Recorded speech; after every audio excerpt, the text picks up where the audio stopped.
everybody, and welcome back to Roaring Twenties podcast. Today we have on with us Nakeia Homer. Nakeia is a well-being educator, mental wellness advocate, and a best-selling author. Her book is gorgeous. Through programs, speaking workshops, facilitation, and corporate wellness conversations, consulting. Oh my God, words today. Nakeia helps people sustain their well-being, operate in their brilliance, and show up in their lives and work as the best versions of themselves, which are all things we love. We're so excited to have you here. Thank you for being with us. Thank you for having me. I appreciate it so much. Absolutely. This is gonna be fun. So many words in Nakeia's bio, just they light you up. Brilliant, showing up in your life. I'm so excited to get into all of that. But first, Nakeia, introduce yourself. Tell us a little bit about you, who you are, where you're from, and if you don't mind saying how old you are, since it's Roaring 20s. Oh my gosh, you never ask a lady her age. You can Um, fly, we wouldn't know. I know, right? Well, you were able to eloquently, despite the word mix up, introduce me well. I probably would have said most of those things, but essentially, I am an author and a well-being educator. And what I do is share my personal story of becoming this version of me, the ups, the downs, the ins and outs, the happies, the sad, and in a way that I hope will be helpful for others who are trying to do the same. I actually believe that's my purpose in life, to become who I need to be so that other people who need me to be that version of me can be the version they need to be themselves. I live in Atlanta, but I rep New Jersey all day, every day. I'm a Jersey So girl through and through. And I am in my 40s. I just celebrated my 42nd birthday on the congratulations. 7th of last week. So that's a little bit about me. Amazing. And how's the 40s so far? Is it better than 20s? It's great. I still feel young and I have to remind myself that I'm not. You So I'm not one are. of those people who say, when someone's in their 40s, I'm like, she's a little older. And I'm like, wait a minute, I'm her. I'm older. Oh my, But yeah, I like no way. every age. Love it. We love it. We love it. Oh my goodness. So much of what you said rings so true for us and what we do here. We just feel like the vulnerability that you share and that you have is a huge reason why we wanted you to be on the show. Just because we found that through having these types of conversations, through being honest about our own healing and our own journeys, and just like, not putting this whole idea of being perfect, whatever that even means, because nobody is, has just connected us so much more deeply to people in our lives beyond people we don't even know, and really to ourselves as well, to accept that that's okay and that we're working through all these things. So we're so excited. Love it. And yeah, and we want just if you could give us a little background on your story. So for people that don't know you or haven't come across your stuff yet, what's a little bit about your story and what led you to your own healing journey? Thank you for asking. I actually started this life, this personal development life, this wellness life, just by way of needing to do my own personal work. I didn't think that it would lead me to the path that I'm on. Certainly didn't see this coming. I had so many other plans for my life, but I think that that's why I try to remind everyone that we will get to where we need to be when we need to be there as the versions of ourselves that we need to be. So my story begins with two teenage parents. My mom was 15, my dad was 16, and they weren't even a couple when I was born. I mean, if you can be a couple at that Wow. young Yeah. age. But I was born to them, and as you can imagine, they had no idea what to do with me. And so my paternal grandmother volunteered to raise me. She brought me home from the hospital, and I was with her in the home with my dad, my uncle, and my aunt. That's where I grew up in New Mm. Jersey. Had a really good relationship with my mom. She lived right around the corner. I know her as mom, but I knew my grandmother as mom as well, and doing the best she could with the education, the resources she had. She worked up to three jobs to take care of us, and it left me vulnerable to some of the things you can imagine people who live under the conditions in the projects, teenage parents in an urban area might be met with. And so very early on, I started to see things in my environment, in my family, and my friends that just wasn't in alignment with, if that was even a word I knew. I know I didn't know that word at that age, Yeah. but it just didn't sit well with me. Mm. Um, I just didn't see a future where I was. I didn't see anyone modeling the kind of life that I wanted to live. And so I say, I credit God because that's my source. Um, just had a plan for me, and I believed God instead of what statistics said, instead of what my environment showed me, instead of what people around me with their limiting beliefs may have shared. And just that journey of becoming who I wanted to be is what led me to where I am. It actually started at 10. I was sitting in a kind of an arena type thing. When I tell the story, I tell it in a way that it sounds so with such conviction, but I really don't remember the details. All I remember is that there was a woman there. She had her hair pulled back like I do. She had glasses, she had red lipstick, and she started to kind of run off these statistics about people like us. It was young adults or young kids. And so she said, if you grow up in an environment where there was drugs and alcohol, you're more than likely to become an alcoholic. And in drugs, teenage parents, you'll be a teenage parent, smokers, violence, all of the things. And so as she was talking, I like to say, initially I'm like, why are you telling my business? Because everything she said was a part of the story of my life. And then I was thinking, I don't care what you say. That's not what I'm going to be. That's not who I'm going to be. That's not how I'm going to live. And so I really started to set goals from that moment on. My first goal was to get out of the hood. My second goal was to not be a teenage parent. And all I knew how to do in order to accomplish that was to go to college, get a job that would pay me enough. And that's where really this all started. Wow.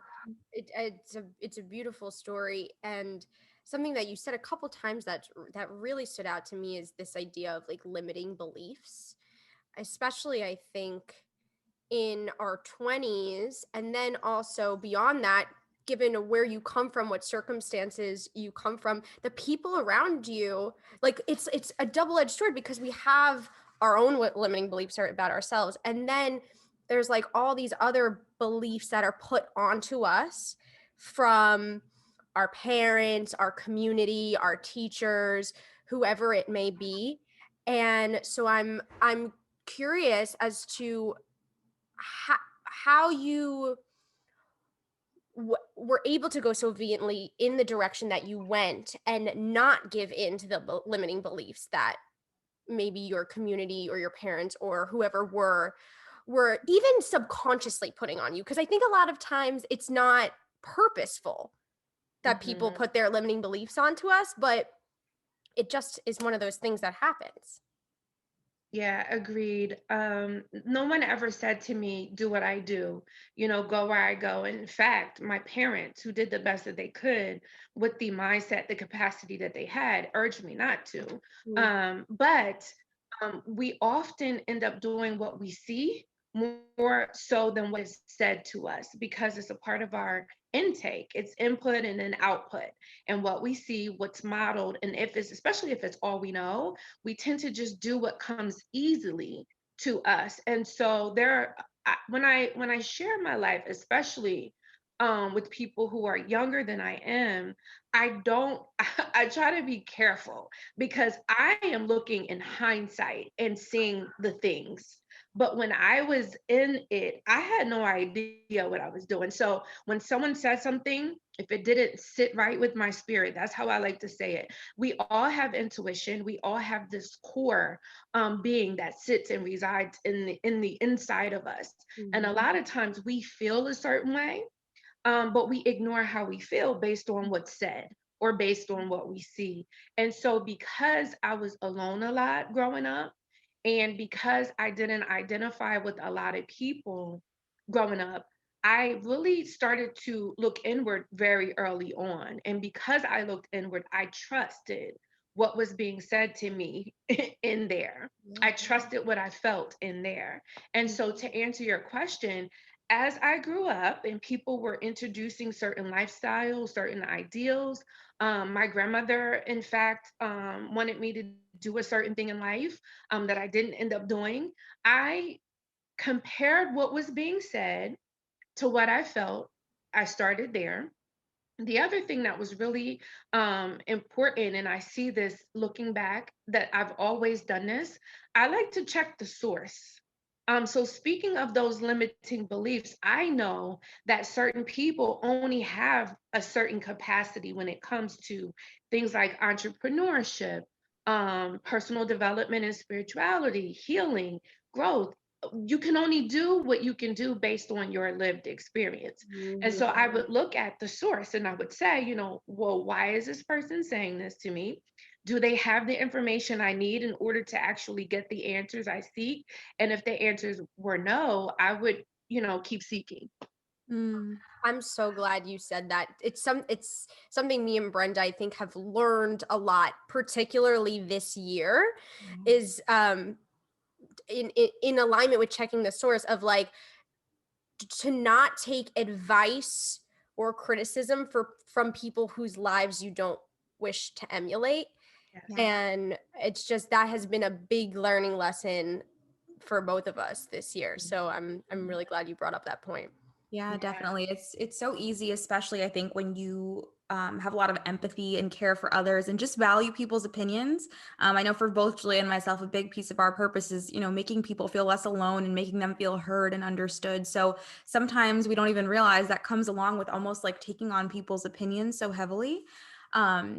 So that's super powerful. I know our listeners will definitely resonate with that. And something else that you mentioned that I think really resonates with the whole 20s thing, and really probably for the rest of our lives, is that we will get to the place that we're meant to get to as the version of ourselves that we need to get to, with one goal at a time. And that just is like really sticking in my head, because I think we have this whole timeline or idea of what version of ourselves we're supposed to be. And it's so cool to really believe that everything does serve a purpose in our lives. And I'm curious, in terms of like, as you identified whose opinions or advice and stuff you would take, how did you garner the courage to really do what's best for you and what serves you, without like worrying about how it would impact anyone else, not in a selfish way, but more so in like, I got to do what's best for Or me. their opinions. Yeah. Yeah, great question. I speak a lot about boundaries in my work now, specifically boundaries with family members or relatives or people you love. And the reason why I'm able to speak with such conviction is because it really was a huge learning lesson process, trial and error type of thing with me. I actually really did care what people thought for a very long time. Not being raised by my mother created issues with abandonment, rejection, heartbreak early on in life did that for me. And so, now I know what that was, as I was going through the process. It was me looking to fill those voids, those holes, those things that, those questions I had, and things and parts of me that weren't validated in the way that I need to. So I really did struggle. So I went from listening to everything, everyone, to really understanding who I was, what I needed. And then again, if things weren't really aligned with what I knew on the inside, the voice that was within me and the feeling, then I started to challenge it. And one of the reasons why I did that, I say this now, the people who have a problem with your boundaries are usually right? Um, Typically, when you want to do something or need to do something that is in your best interest, um, people who love you won't question it. They'll say, great, do what you need to do. Be who you need to be. Take the space you need. I love it. The ones who have a problem with that are people who don't benefit from you taking care. And so I started to see this pattern where there were people who were all for me doing what I needed to do and listening to my inner guidance, listening to the voice of God and doing what I felt was right for me. And then there were people who constantly question it. And so I had to consider who's questioning it, when they're questioning it, and why. And I learned early on that I only struggled with this with people who weren't in line with where I really wanted to go anyway.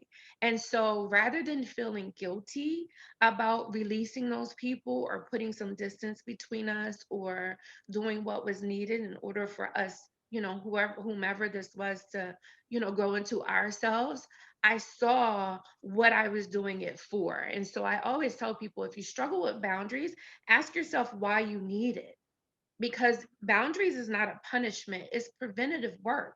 It's to prevent either party, from having difficulty making everything clear. And if we do this ahead of time, then we don't struggle. And so, yeah, it was just a lot of trial and error, a lot of really assessing and editing the people that were in my life and questioning not all my boundaries, but the people who were trying to cross them or questioning them.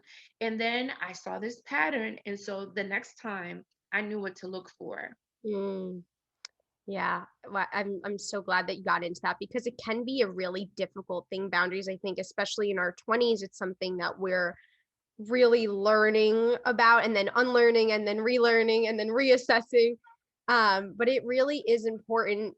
And it's just one of those things that is difficult. Like It until is. you really get the hang of it, like it's difficult. And I heard we won't get too into it, but Glennon Doyle did a podcast on boundaries yesterday, and I love her. And they were talking about how her sister's definition of boundaries is what you're responsible for, and like it was just very interesting to hear it in that light of like you're responsible for, you could be responsible for your actions and your feelings, but you're not responsible for how them and them view that. And it was Yeah. just really interesting to hear it in that light. And it's something I know that we're both Brenda and I are Oh, yeah. particularly working on. For sure. Yeah. And especially, I heard something, I honestly, I don't remember what podcast it was on, but something about no being a complete sentence Mm, rang so powerfully to me because I have this, I guess, tendency, I don't really know what to call it, to have to over explain myself and why I'm doing something out of fear of offending someone else. And you mentioned guilt as well in, not feeling guilty for setting boundaries. Something that I feel so heavily, to be real, is guilt. Like guilt for things that I don't know that everybody feels guilty for, like guilt for like maybe not spending enough time with someone in my family on a certain week, or guilt for, yeah, setting a boundary. So it's really interesting. And I think that as someone that really values other people, we want to make sure we're valuing ourselves in that same way and giving ourselves the respect we deserve. yeah. Yeah, yeah.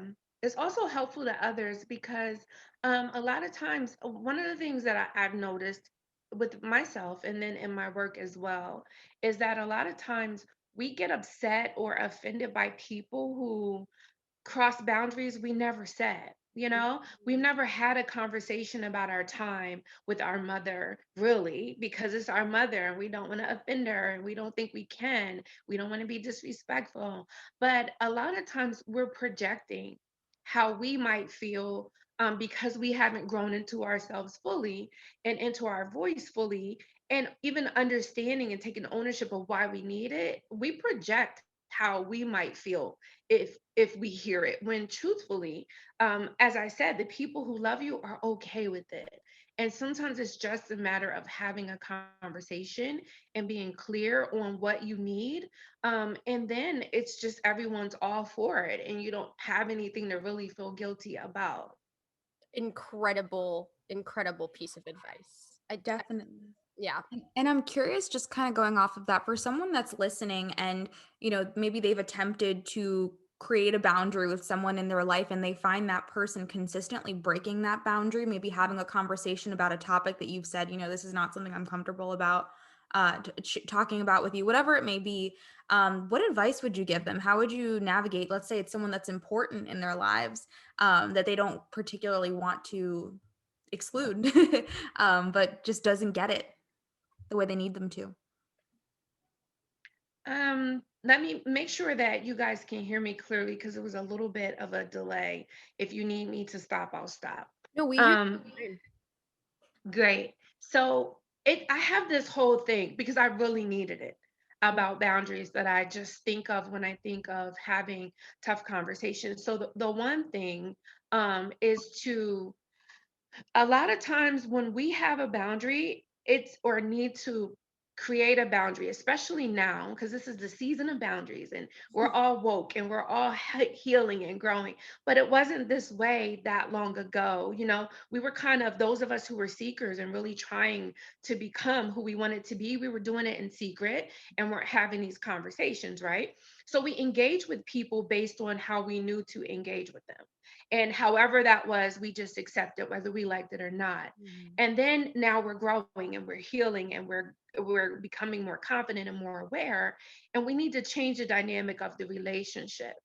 Well, with anything, because you engage with that person for that long in that way, it's going to take some time for both parties to get used to the new way of being. And so I would say, when you've had a conversation, and it is necessary sometimes to have the difficult conversation, you have to give that person a moment to kind of catch up.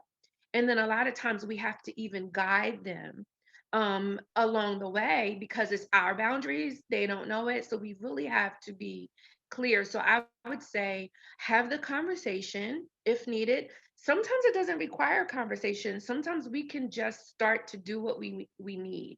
And so one of the things I did with my grandmother, who I love with all of me, but I could not talk to her early in the morning because she's elder. She just passed away last year. So when I'm talking, I'm still getting used to talking to her about her in past tense. For But she would call and want to talk to me about who's sick and who had a baby and who, like, all of this stuff early in the morning.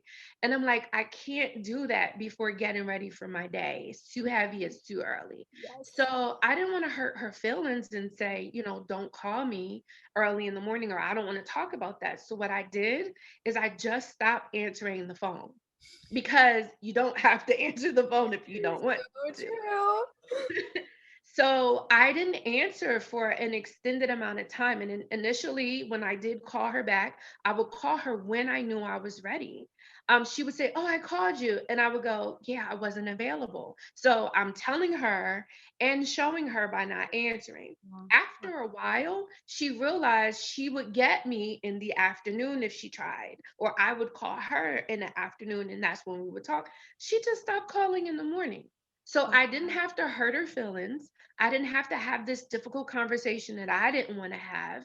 I just showed her what I needed Mm, by being responsible, like you said earlier, Julia, for my own boundary. mhm. And I avoided all the messiness that could have been.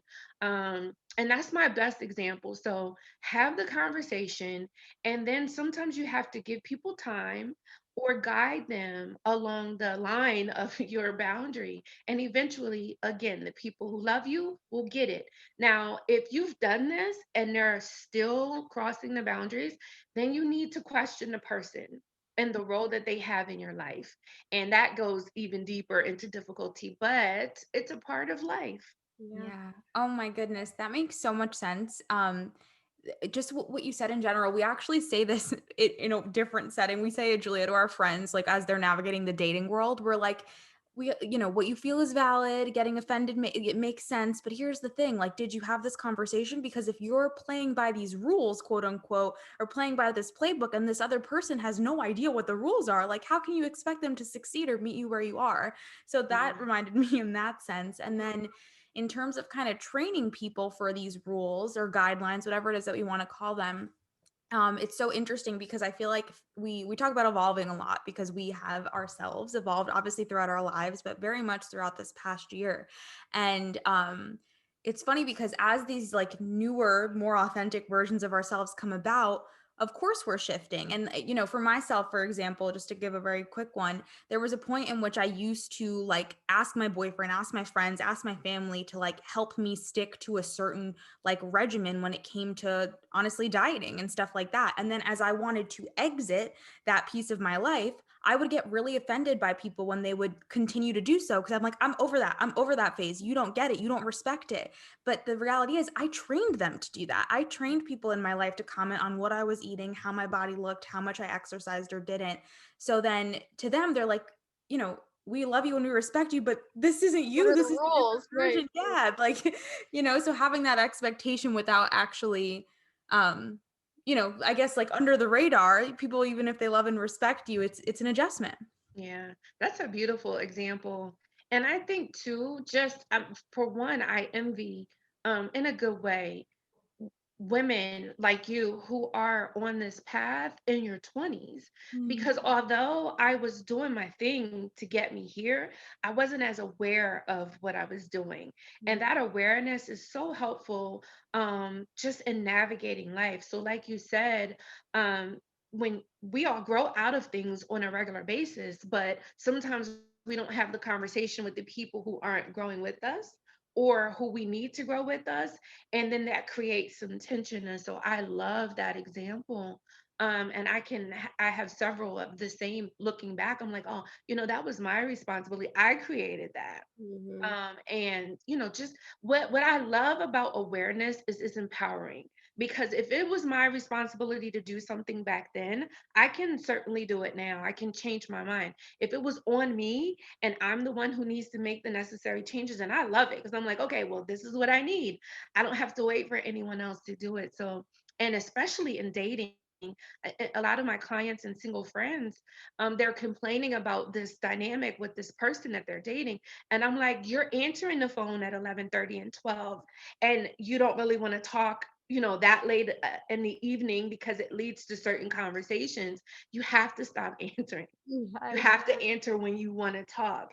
And I mean, people really just follow our lead when we do that. So I love it. So true. I love all of that and beautiful examples from both of you. And it also makes me think like I keep seeing these things on Instagram about like attracting what there's like that whole thing now of like attracting what you want. And Yeah. it just made me think about like if you start living your life like the way that really is allowing for you to show up as the best version of yourself, it kind of teaches the people and the world around you how to show up for you, and it does that attracting for you, because it's one of those things that I was like, yeah, like I get that, but like how do you do that? And like this for some reason is like making that click for me. Yeah. I feel like it all goes hand in hand. But I do want to talk a little bit about healing, um especially in this age where we're all feeling like we're so our lives are so public, where we're being so watched all the time. I know I've experienced with some of our friends and with myself of course as well, that sometimes we're afraid to dive into healing certain parts of us because we fear that that will then define us, whether it's to ourselves or our friends or whoever it may be. So what advice do you have when it comes to someone that has something that they want to heal but is afraid to dive into it because they're afraid of how that may define them? I'm using air quotes on define. Hmm. When you say define, what do you mean? Like, so if I I'm, go Yeah. ahead. So for example, like for a friend who has like anxiety, like Okay. very difficult anxiety, but is afraid to go to a therapist or go to a healer or join a community that would help with that because they don't want to feel like that is who they are, that they are their anxiety rather than it Yeah. being something to be healed. Yeah, I thought that's what you meant, and that's such a great topic. For I personally can relate to that, Yeah, because me too. once it's sort of like if you think something's going on within your body, you're afraid to go to the doctor because you don't want them to tell you, you can't have certain 100%. things you like. 100%. So you're like, I'm not gonna go because I don't want to hear that I have to give up, Pepsi. That's what I drink. Don't judge me, but I'm a work in progress. So yeah, what I would All say at once. what I would say, that whole it was an era of good vibes only, and I don't want to offend anyone, but the whole good vibes only really just messed us up, because it's an expectation that is just not one that can be met. We're not going to go through life. I mean, it'll let you down every time if you think you're going to, do all this work and skip out into the world and not be affected or afflicted by anything, because that's not how life goes. And so I think just some reprogramming around what it means to really live life and what it means to really live with purpose or intention and be who we want to be. Because in order for us to do that, we're going to have to get uncomfortable. And I think once we teach ourselves that being uncomfortable is a necessary part of the journey, then when something like an anxiety diagnosis or a depression diagnosis or, whatever that people are dealing with, it won't seem so bad. It won't seem so um out of like you're isolated because everyone's not having this conversation about how we all struggle with some form of anxiety or Mhm. some form of the blues at some point in our lives. And so if we stop with I love, well, I'll say this new wave on Instagram where they're showing you the Instagram pose and then the real life pose. Yep, What yep. motherhood looks like on Instagram, this is what motherhood looks. This is what it means to be 20 on Instagram. This is what I'm really doing because we get to see the truth of it all. And Mm, so once we reprogram our idea of what it means to live life, understanding that it's not good vibes only, but as long as you're vibing, I'm not going to be happy every day. I was thinking to myself before getting on with you guys, I've had a headache all day. And I was like, I really need to, raise my energy and my vibration so that I don't come on and be this version of me with a headache. But I mean, headaches are part of life. mm, Someone could be listening right now who struggles like I have since I was 9 years old with migraines and see that you can still live fully and struggle with something like that. So more vulnerability, Mm. more honesty, more of the truth of who we are, and less of the posed version of ourselves is what's needed. What I like to say is what impacts you doesn't have to define you. Um, just because you are someone, and I am someone who struggles with anxiety, now that I see a therapist, she's been able to guide me through um, doing some reparenting and understanding the younger version of me. I was in full blown depression as a child. mm, And I was just pushing through it alone. Had I been able to have a conversation with someone and say, I don't feel good today without being judged, it would have made a world of difference. So Yeah. I'm always asking people, and for those of you who are listening, ask your friends, how are you feeling? Not just compliment each other on our hair and our looks and who we're dating and what we're eating and how we lost weight, but you're smiling today and I love it. You're not smiling today, you're being real, and that's why we're friends. I Mm. love your realness. And just having that heart to heart with each other, I think would be helpful. Definitely. Yeah, we've really seen it firsthand, and thank you for sharing that. I think that's so powerful. But we've seen firsthand really how having these types of conversations just make us feel, so much just understood, because it's so easy to compare ourselves and wonder, why am I struggling with this? And my friend is perfectly navigating this situation. But the realer that we are, the more real that we are, I think it just allows the opportunity for so many other people to start to model the same. And what you said about the idea of being uncomfortable, I think that we, of course, are comfortable in our comfortable zones, but I feel like the most growth that I've ever experienced has started with taking an uncomfortable step. yeah. So that's super powerful. And the last thing that you said a little bit ago, but it just really stuck with me, was about doing this type of work in your 20s, whether it's navigating difficult conversations, setting boundaries, or simply maybe it's something like going to therapy. That's part of the reason why we started this podcast, is because if we're able to impact others through guests like you that we have on the show to, start working on themselves and on their healing and on uncovering this most authentic version of themselves today, then the rest of their life is going to be so much more full and joyful. It doesn't mean there won't be bumps along the way, but it'll just be set up for so much more fulfillment as a result of it. So Agreed. definitely. Mhm. Yeah, absolutely. We yeah, no, go you. No, did you have a thought on that? No, go ahead. Just going off of that, on the mental health topic, obviously it's something that's very important to Brenda and I, and another reason why we wanted to have you on the show.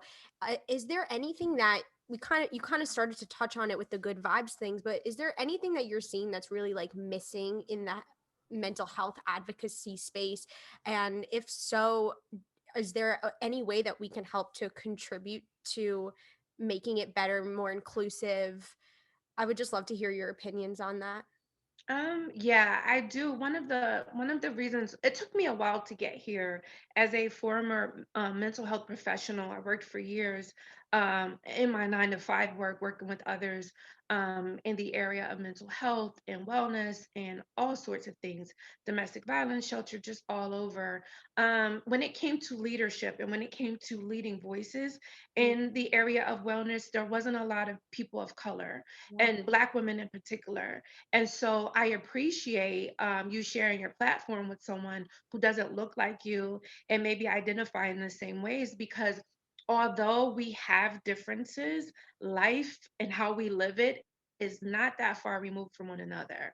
And so just making sure that every voice is represented, including your own female voice, young voice, single, married, navigating, not wanting to be within you, those who want children, those who don't, just having real conversations like you are is actually contributing to the work. And so you're already doing it, I would say. I don't, so there's a difference between personal story and private story. So I share my personal story all the time. Everyone's not called to do that, but it is a part of the work that I do. But I separate what is personal from what is private to me. So when I tell my story, I tell it from my perspective, naming the roles that my parents played without telling all of their business. Mm. Um, and just being able to share in the way that I do. Although there are plenty of people, and they tell me all the time, I had 2 parents. I grew up in the suburbs and my parents were millionaires. And I absolutely identify with everything you say. Why is that? Mm. And someone once said, the more detailed you are, the more broad your message is. Yes. Because people like to say the devil is in the details, but I believe God is in the details. It's Mm. the little things, the conversations we have with ourselves, the things we don't say to other people that someone says, me too, it's helpful. So these conversations that you're having is absolutely contributing. So I would say keep doing it. And what was missing in the past was this personal story. Mm. People are now branding their businesses around storytelling. So although it was lost in the past, is very present now. And then just continuing to do the part that we can, the parts that we can, and making sure that every voice is represented as much as possible. Absolutely. Thank you so much. And it's funny that you say that because I'm an actor, and I have my acting coach always says the more personal we are, the more universal we are. And I Yeah. just think it's like so gorgeous, and I'm glad that you echoed that sentiment. Yeah, definitely. Love that. Thank you. Yeah. And we're glad to be part of this conversation and to have you who, Honored. play such a huge role in this space. So thank you for sharing this time with us. And because you've given us so much wisdom and our listeners so much wisdom already, I wanted to give you an opportunity to tell us about your book. Yeah. Oh, wow. Thank you. Yeah, I released a book called I Hope This Helps. It's available wherever books are sold. Last year, actually, during the worst year of my life, last year, I lost my grandmother. And then 3 months later, I lost my father to COVID, actually. I'm so And so, just as a way of being able to make it through those nights when I wasn't able to sleep, I got up and picked up the book that I started writing years ago, about 7 years ago. And I just was writing just to do something with the time that was on my hands. And then I started sharing excerpts on social media, and a few of them went viral. sorry. And when they went viral, I had people sending me emails and DMs just saying, this work, this quote, what you're doing saved my life. I was going to commit suicide and I didn't because you gave voice to what I was trying to say.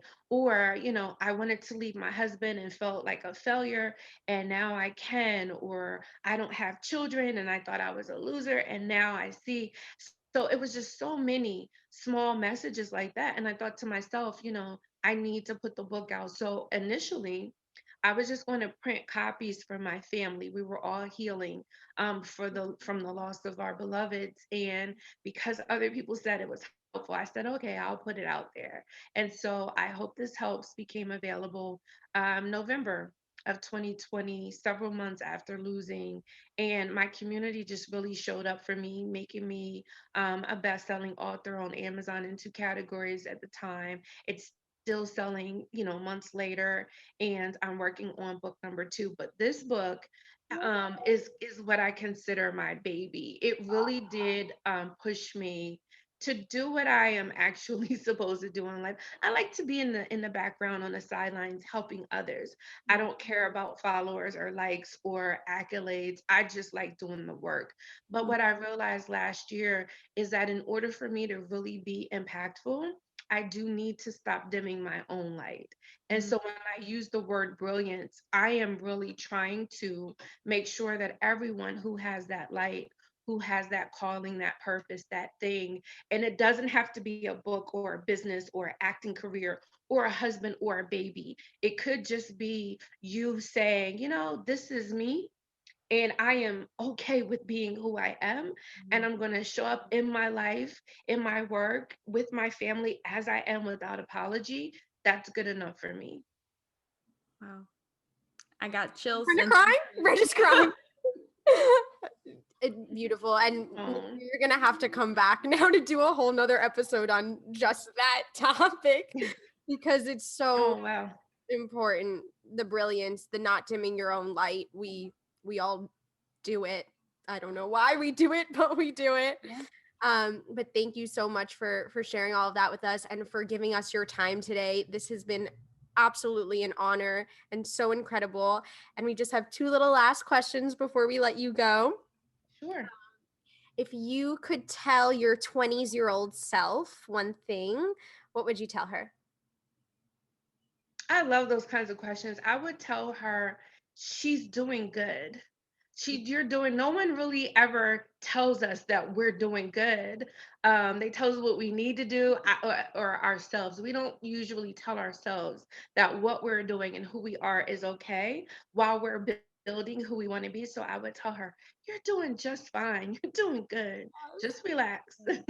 Yeah, absolutely. We all need to hear that. And our last question for you is where can people find you if they want to work with you, if they want to find your stuff, all the things?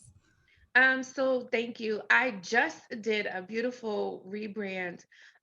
Speaking of coming out off the sidelines of my website, it was bloggy, I was just showing up and writing, but I worked on it and now it's been rebranded. And so you can find me at NakeiaHomer.com.